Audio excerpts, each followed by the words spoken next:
তো আজকে একটা শর্ট ভিডিও করছি। আজকে ভিডিও করা আমার একদমই ইচ্ছা ছিল না, কিন্তু এতদিন প্রায় 8 দিন ধরে আমাদের বাড়িতে যিনি ছিলেন সীমা মাসি, খালি বলছি সোমা সোমা সোমা, চা বিস্কুট খেতে খেতে আমি ভিডিওটাকে শুরু করলাম। তো সোমা মাসি ছিল আজকে আমাদের বাড়ি থেকে তার নিজের জায়গায় চলে যাচ্ছে। তাকে আটকানোর আমি চেষ্টা করেছিলাম, কিন্তু একদম আটকাতে পারলাম না। তো এখন রেডি হয়ে শাড়ি টাড়ি পরে ব্রেকফাস্ট করে বসে আছে, চলে যাবে। সেন্টার থেকে আসবেন যিনি হেড, তার সাথে চলে যাবে।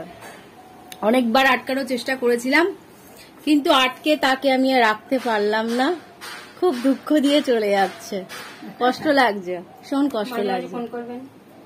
জানি না কেন সবার প্রতি একটা মায়া মমতা চলে আসে, কিন্তু এই মাসির প্রতি একটা অন্যরকম মানে অনুভূতি চলে এসেছিল।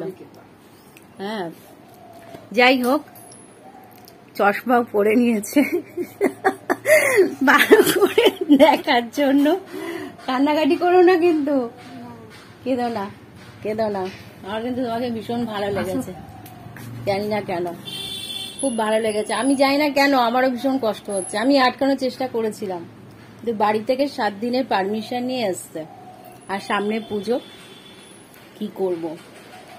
যাই হোক, সবার মধ্যে একটা থাকতে থাকতে তাদের মধ্যে একটা মানে প্রত্যেকের সাথে মায়ার মানে আমরাও জড়িয়ে যাই, কিছু করার নেই, তাই তো। আমাদের ভালো লেগেছে, ভালো লেগেছে বলেই তো থাকতে পারলাম। হ্যাঁ, আমি থাকতে পারতাম না। পরিবার, নাতিদের নিয়ে, ছেলের বউকে নিয়ে, সবাইকে নিয়ে আছে। তো চলো, মনে হয় নিতেই মনে হয় চলে এসছে। দেখি, এই যে চা খাচ্ছি এখন। চা খেতে খেতে ভিডিওটা শুরু করেছিলাম, কারণ তোমাদেরকে ভিডিওতে আমি শেয়ার করলাম প্রত্যেকের সাথে আমরা মায়ায় কেন জানি না আবদ্ধ হয়ে যাই।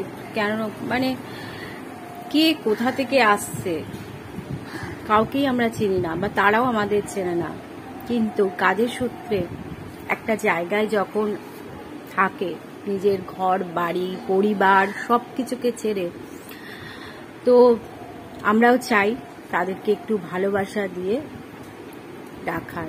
কিন্তু যার যতদিন ডিউটি সে ততদিন করেই চলে যেতে বাধ্য হয়। একজন আসে ভীষণ ভালো, ভীষণই ভালো, আবার এক একজন একটু অন্যরকম, সবাই তো সমান হয় না। তো আজকের ভিডিওটা এখানেই এন্ড করলাম। যদি তোমাদের ভালো লেগে থাকে আজকের video, please like comment share করো, সাবস্ক্রাইব করতে ভুলো না। তো আজকের মতন টাটা।